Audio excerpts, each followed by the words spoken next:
श्री सद्गुरु महाराज की जय। अनादिकाल से ही मानव परम शांति, सुख व अमृतत्व की खोज में लगा हुआ है। वह अपने सामर्थ्य के अनुसार प्रयत्न करता आ रहा है, लेकिन उसकी यह चाहत कभी पूर्ण नहीं हो पा रही है। ऐसा इसलिए है कि उसे इस चाहत को प्राप्त करने के मार्ग का पूर्ण ज्ञान नहीं है।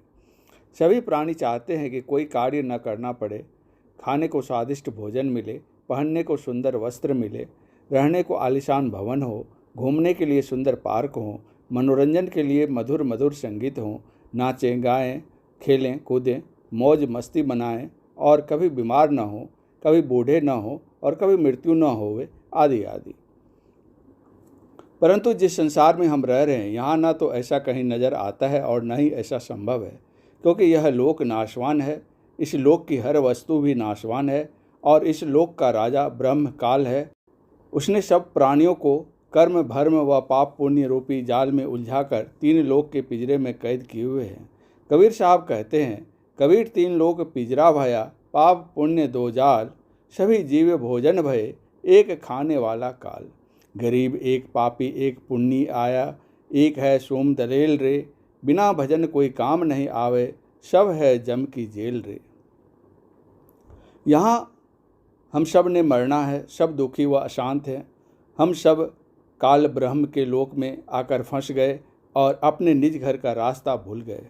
कबीर साहब कहते हैं, इच्छा रूपी खेलन आया, तातें सुख सागर नहीं पाया। इस काल ब्रह्म के लोक में शांति व सुख का नामो निशान भी नहीं है। त्रिगुणी माया से उत्पन्न काम, क्रोध, लोभ, मोह, अहंकार, राग, द्वेष, हर्ष, शोक, लाभ, हानि, मान, बड़ाई रूपी अवगुण हर जीव को परेशान किए हुए हैं। यहाँ एक जीव दूसरे जीव को मारकर खा जाता है, शोषण करता है, इज्जत लूट लेता है, धन लूट लेता है, शांति छीन लेता है। यहाँ पर चारों तरफ आग लगी है। यदि आप शांति से रहना चाहोगे तो दूसरे आपको नहीं रहने देंगे।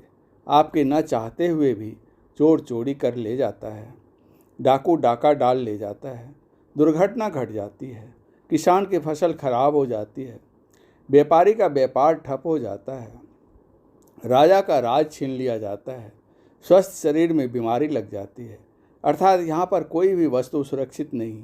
राजाओं के राज, इज्जतदार की इज्जत, धनवान का धन, ताकतवर की ताकत और यहाँ तक कि हम सभी के शरीर भी अचानक छीन लिए जाते हैं। माता पिता के सामने जवान बेटा बेटी मर जाते हैं। दूध पीते बच्चों को रोते बिलखते छोड़कर माता पिता मर जाते हैं। जवान बहनें विधवा हो जाती हैं और पहाड़ से दुखों को भोगने को मजबूर हो जाते हैं। विचार करें कि क्या यह स्थान रहने के लायक है, लेकिन हम मजबूरी वश यहाँ रह रहे हैं, क्योंकि इस काल के पिंजरे से बाहर निकलने का कोई रास्ता नज़र नहीं आता और हमें दूसरों को दुखी करने की व दुख सहने की आदत सी बन गई। यदि हम अपने आप को इस लोक में होने वाले दुखों से बचाना चाहते हैं तो परम शक्ति से युक्त संत सद्गुरु की शरण लेनी पड़ेगी। वही हमें भवसागर से पार कर सकते हैं। हम सब बड़े भाग्यवान हैं कि हम लोगों को ऐसे संत सद्गुरु की शरण मिली हुई है। ज़रूरत है मनोयोग पूर्वक उनके आज्ञा पालन करने की। गुरु को सिर पर राखिए, चलिए आज्ञा माही, कहे कबीर तादास को, तीन लोक डर नाही।